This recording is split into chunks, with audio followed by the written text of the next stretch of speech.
everybody should stick to their lane. We are tired of political interference. We are tired of undignified work. And we are demanding, and it needs to be very clear, that we are demanding respect, dignity, and fair treatment as workers of this county. And it's a problem that has been simmering. Once it started with 1 or 2 doctors, now we have upwards of 100 doctors who have not been promoted. Same caste, same script, different castes.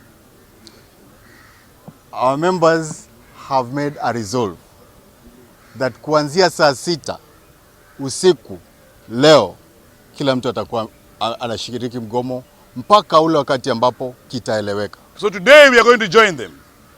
We will not only join them if the county government sit down and show us or give us or meet us all these demands that we expressed. Because it is 7 days, and for us it's either the things that we outlined in our strike notice are implemented, or doctors leave the hospitals for the county government and the politicians to handle forthwith.